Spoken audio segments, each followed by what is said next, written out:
사무엘 하 16장 1절에서 14절까지 말씀입니다. 구약성경 488페이지 사무엘 하 16장 1절에서 14절까지 말씀. 오늘 우리에게 주시는 하나님의 말씀, 성령께서 주시는 그 세미한 음성을 우리가 하나님의 말씀을 함께 읽으며 듣도록 하겠습니다. 시작. 다윗이 마루턱을 조금 지나니 무비보셋의 종 시바가 안장 지은 두 나귀에 떡 200개와 건포도 100송이와 여름과일 100개와 포도주 한 가죽구대를 싣고 다윗을 맞는지라. 왕이 시바에게 이르되 내가 무슨 뜻으로 이것을 가져왔느냐 하니 시바가 이르되 나귀는 왕의 가족들이 타게 하고 떡과 과일은 청년들이 먹게 하고 포도주는 들에서 피곤한 자들에게 마시게 하려 함이니이다. 왕이 이르되 내 주인의 아들이 어디 있느냐 하니 시바가 왕께 아뢰되 예루살렘에 있는데 그가 말하기를 이스라엘 족속이 오늘 내 아버지의 나라를 내게 돌리리라 하나이다 하는지라. 왕이 시바에게 이르되 무비보셋에게 있는 것이 다 내 것이니라 하니라. 시바가 이르되 내가 절하나이다. 내 주 왕이여 내가 왕 앞에서 은혜를 잊게 하옵소서 하니라.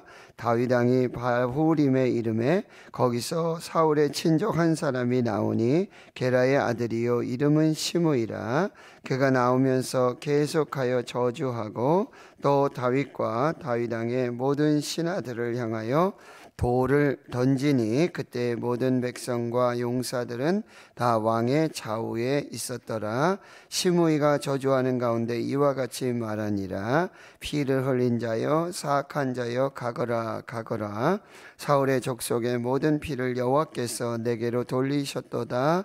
그를 이어서 내가 왕이 되었으나 여호와께서 나라를 내 아들 압살롬의 손에 넘기셨도다. 보라 너는 피를 흘린 자이므로 화를 자초하였느니라 하는지라. 스루아의 아들 아비새가 왕께 여짜오되 이 죽은 개가 어찌 내 주 왕을 저주하리이까. 청하건대 내가 건너가서 그의 머리를 베게 하소서 하니 왕이 이르되 스루야의 아들들아 내가 너희와 무슨 상관이 있느냐. 그가 저주하는 것은 여호와께서 그에게 다윗을 저주하라 하심이니 내가 어찌 그리하였느냐 할 자가 누구겠느냐 하고 또 다윗이 아비새와 모든 신하들에게 이르되 내 몸에서 난 아들도 내 생명을 해하려 하거든. 하물며 이 베냐민 사람이랴. 여호와께서 그에게 명령하신 것이니 그가 저주하게 내버려 두라. 혹시 여호와께서 나의 원통함을 감찰하시리니 오늘 그 저주 때문에 여호와께서 손으로 내게 갚아 주시리라 하고 다윗과 그의 추종자들이 길을 갈 때에 시므이는 산비탈로를 따라가면서 저주하고 그를 향하여 돌을 던지며 먼지를 날리더라. 왕과 그와 함께 있는 백성들이 다 피곤하여 한 곳에 이르러 거기서 쉬니라. 아멘. 다윗의 압살롬, 다윗의 아들 압살롬의 반역이 시작되고요. 다윗은 예루살렘 왕궁을 떠나서 피난길에 오르게 되어집니다. 그런데 이 다윗을 따르는 다윗 곁에서 끝까지 충성하며 다윗을 섬기는 그 사람들이 있었습니다. 이스라엘 백성들이 아니라 오히려 이방의 족속들, 용병들이 끝까지 다윗 왕의 곁을 지키고 있고요. 사독과 이 아비아달 또 레위 사람들이 여호와의 언약궤를 가지고 다윗을 맞으러 피난길에 함께 하는데 다윗은 이 언약궤를 도로 예루살렘으로 돌려보냅니다. 의외의 결정입니다. 다윗이 언약궤를 얼마나 사랑합니까? 정말 그 언약궤를 그 왕궁으로 예루살렘으로 메고 그렇게 들어올 때 바지춤이 벗어지고 내려오는 것도 알지 못하고 춤을 추며 기쁨으로 하나님 앞에 춤을 추었다. 여호와의 임재 그리고 하나님의 보호, 하나님의 능력을 그렇게 사모하고 기뻐하고 예배하고 했던 다윗이에요. 그런데 그 언약궤를 도로 예루살렘으로 메고 들어가라라고 명령하는 거죠. 무슨 의미입니까? 하나님의 주권을 인정하고 또 믿음으로 하나님의 은혜를 구하는, 오직 하나님만 붙드는 그 믿음의 신앙인 것입니다. 다윗은 이제 계속해서 기도하면서 눈물을 흘리며 얼굴 가리고 맨발로 그 감람산 길을, 그 여호와를 경외하는 그 마르턱 정상까지 올라가면서도 기도하는 거죠. 무슨 얘기입니까? 위기 속에서 가장 위대한 일은 어떤 상황에도, 모든 상황 속에서도 하나님께 기도하는 것입니다. 위기 속에, 고난 중에, 절망 중에 가장 먼저 해야 될, 잊지 말아야 될 것, 끝까지 그것은 기도하는 것이다. 다른 어떤 일보다도 위기 속에서는 하나님께 기도하는 것이다. 그런데 그 위기 속에 드리는 간절한 한마디, 외마디의 기도도 하나님이 들으시고, 하나님이 일하시고, 하나님 보호하시고 역사하시기 시작해요. 바로 그 기도가 끝나자마자 다윗의 친구 아렉 사람 후세를 만나게 되어지는 거예요. 하나님이 함께 하시고, 하나님이 일하시고, 하나님이 도우시고 역사하시는 그 반증이 되어지는 것입니다. 자, 오늘 이제 16장에 보면 다윗의 이 피난길을 맞는 또 다른 사람들이 있습니다. 1절에서 4절까지는 이 무비보셋의 종 시바를 만나게 되는데, 무비보셋은 사울의 손자이고 요나단의 아들입니다.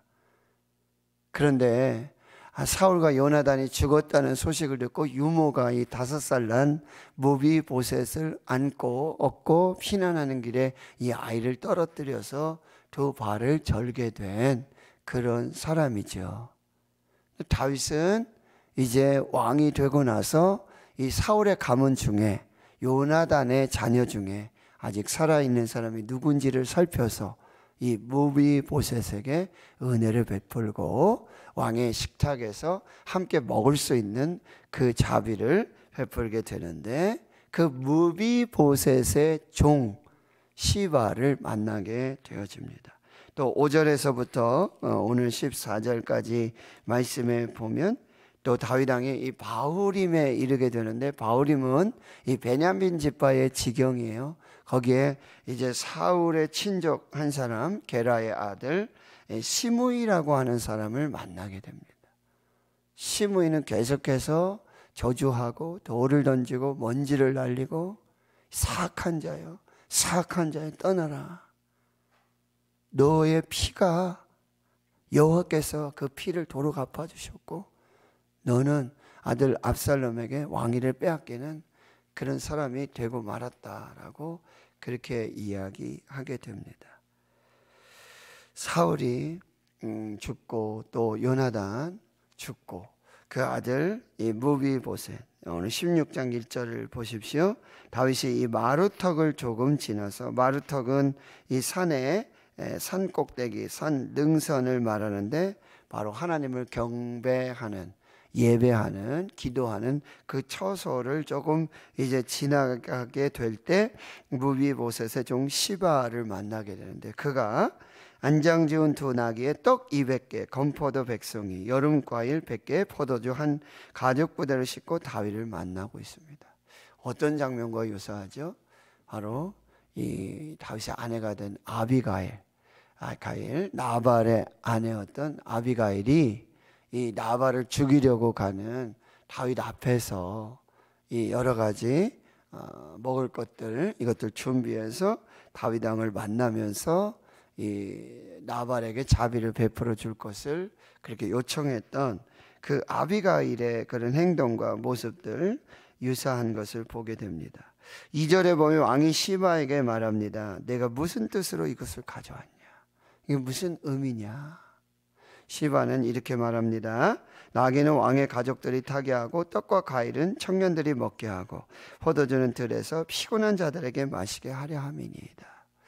참 다윗에게는 큰 힘이 되고 위로가 되는 그런 장면입니다. 근데 3절에 왕이 또 이렇게 묻습니다. 내 주인의 아들이 어디 있느냐?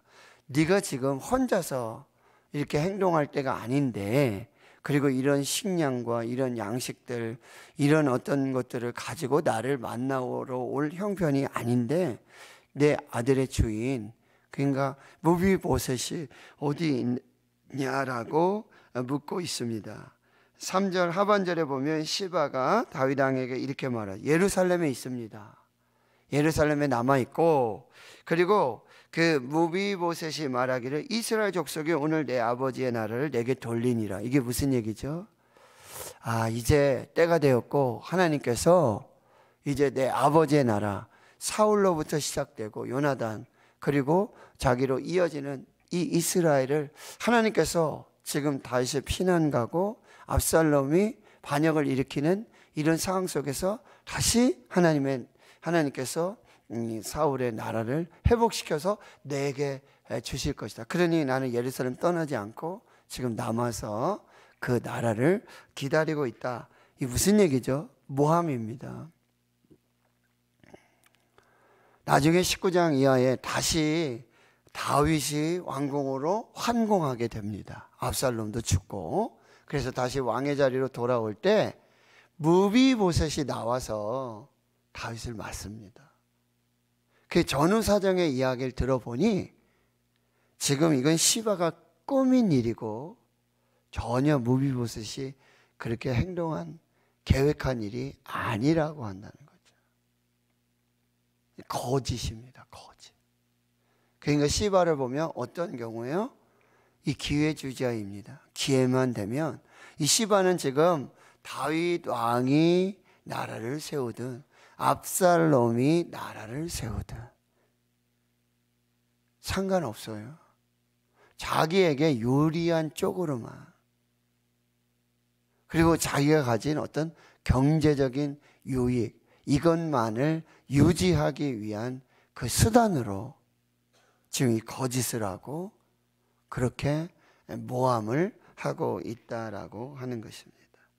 우리 주위에는 그런 사람이 있어요. 기회주의자들. 기회를 봐서 틈만 보면 자기 유익을 위해서, 특별히 경제적인 손해를 보지 않기 위해서 거짓말하고 모함하고 그렇게 해서 자기의 권력과 자기의 재산을 유지하려고 하는 그런 기회주의자들이 있다는 거예요. 근데 그것도 모르고요. 4절에 보면 왕은 시바에게 말해요. 무비보셋에게 있는 것이 다 내 것이니라. 이런 무비보셋에게 얼마나 서운했을까요? 근데 왕은 지금 전후 사정도 알지 못하고 무비보셋이 약한 일을 행한다라고 오해하게 된 거죠.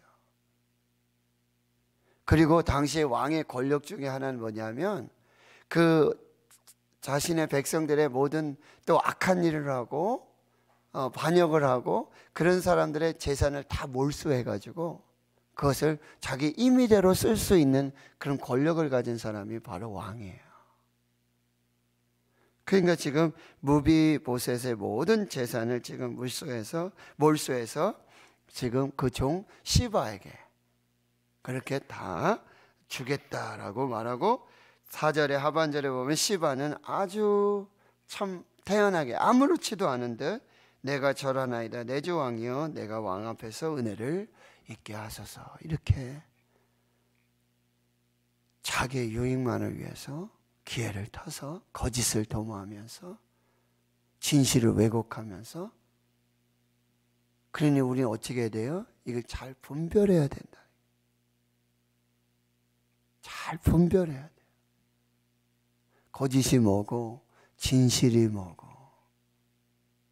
근데 다윗은 지금 이제 경황이 없어요. 피난길에 오르면서 상황들을 다 살필 수가 없었다라고 하는 거죠. 자, 5절 보세요. 다윗 왕이 이제 바후림에 이르게 됩니다. 베냐민 지파, 사울의 아주 그 원래 지파가 베냐민이지 않습니까? 거기 사울의 친족 게라의 아들 이름은 시므이. 여러분, 사울이 죽고 그 왕의 지위가 다윗에게, 유다 지파에게 가고, 이런 것을 정말 싫어했던 그런 지파가 베냐민이고, 사울의 친족 중에는 다윗을 못마땅히 여기는 그런 사람들도 있었다는 거죠. 시므이가 나오면서 계속해서 저주하고, 또 다윗과 다윗 왕의 모든 신하들을 향해서 돌을 던지고, 이게 저주하고 돌을 던진다, 이런 표현은요, 아주 죄인을 다루는 그런 행동 중에 하나예요. 저주하고 돌을 던져서 마치 심판하고 정죄하는 그런 모습을 보여주고 있어요. 그때 모든 백성과 용사들이 다 왕의 좌우에 있었습니다. 시므이는 이렇게 저주하죠. 피를 흘린 자요, 사악한 자요. 사악한 자는 아주 무가치한, 쓸데없는 그런 사람이라고, 가거라 그렇게 저주하고요. 사울의 족속의 모든 피를 여호와께서 내게 돌리셨다. 여호와 하나님께서 지금 공의와 정의로 이 사울의 피를 너에게 돌리셔서, 그리고 내가 사울의 뒤를 이어 왕이 되었지만 여호와께서 나라를 내 아들 압살롬에게 넘겨주셨고, 너는 피를 흘린 자이므로 화를 자초하게 되었다라고 지금 이렇게 저주하고 돌을 던지면서 그렇게 다윗을 심판하고 판단하고 정죄하게 되는 거죠.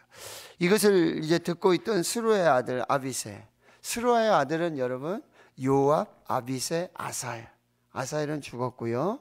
지금 요압과 아비새가 다윗 왕을 지금 호위하고 있는데, 여기 스루의 아들 아비새라는 표현을 봤을 때는 요압도 아마 같은 생각을 하고 있었던 것 같아요.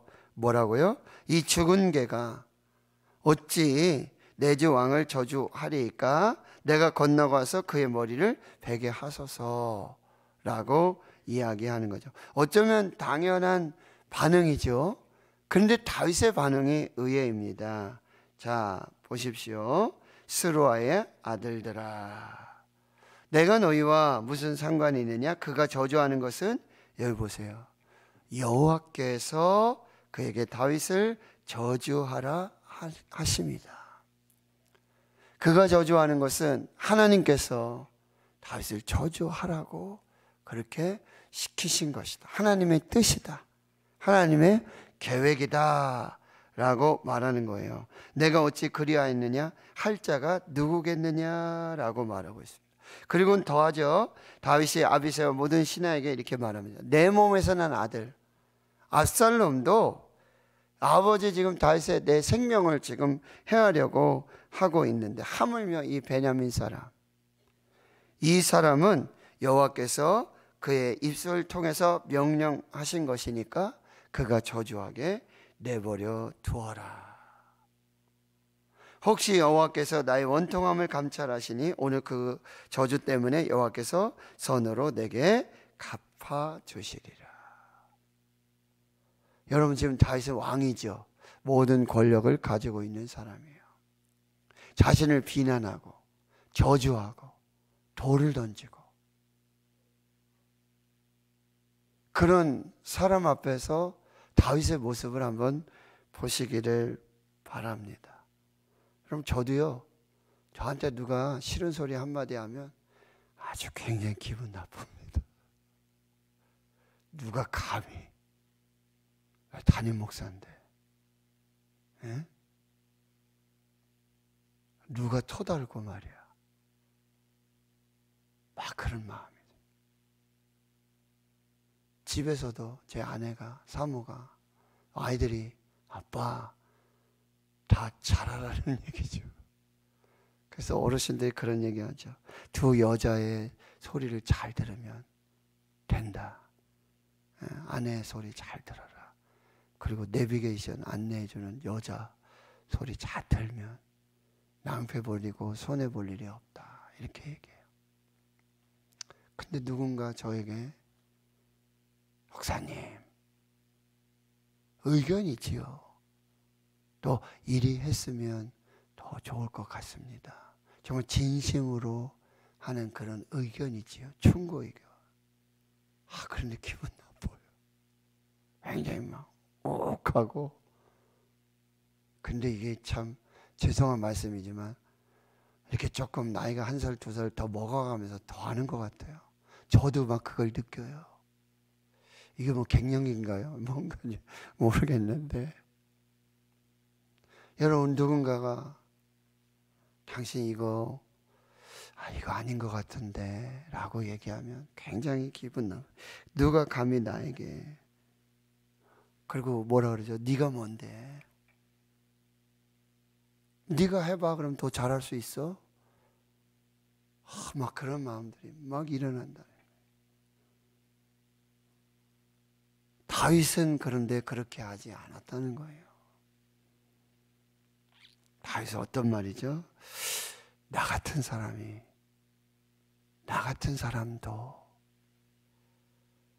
내가 뭐라고. 참 이것을 여러분 하나님의 말씀으로 받는다는 거. 하나님께서 정말 이 사람을 통해서 나에게 말씀하고 계신다는 거. 이것으로 받는 이 성숙한 이 신앙이죠.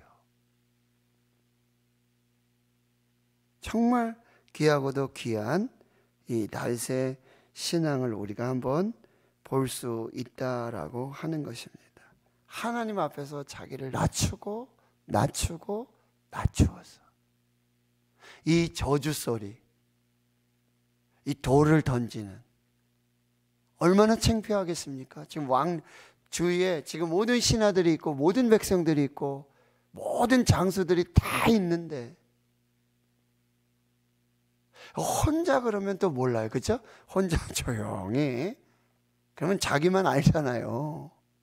근데 지금 피난길에 이 다윗의 용사들이 있고 그 용사들은 견딜 수가 없잖아요. 자기한테 하는 거 얘기처럼.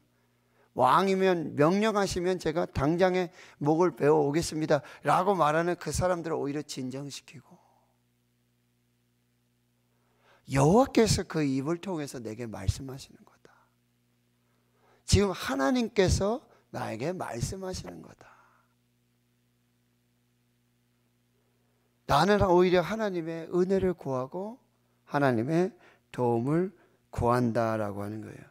만약에 이게 정말 하나님 나의 원통함을 하나님께서 들으신다면 오늘 그 저주도 선으로 바꾸어 주실 것을 나는 믿는다. 다른 사람 다 보는 앞에서 정말 돌을 맞으며 그래도 하나님 앞에 엎드려 있는, 하나님 앞에 겸손한 이 다윗의 모습을 볼 수 있다라고 하는 거죠.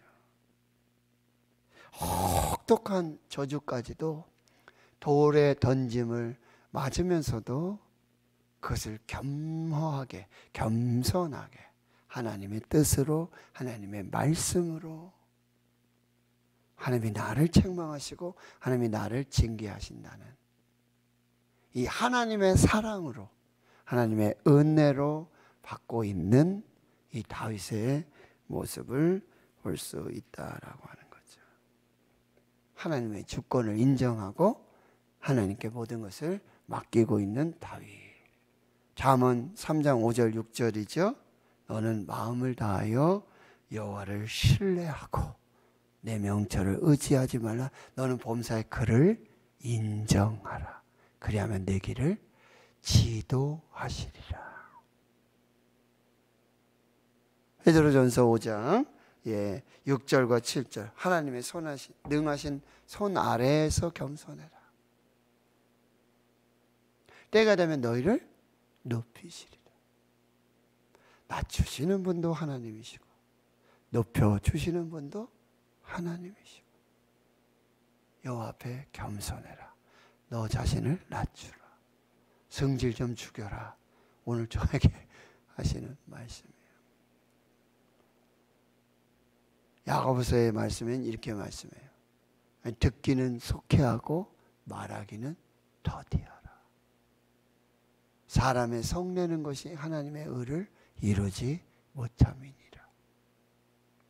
자, 오늘 말씀을 여러분 잘 보시고 다윗의 그 신앙의 모습을 보시고 피난길에 다윗을 만난 여러 부류의 사람들을 만나게 돼요. 그렇죠?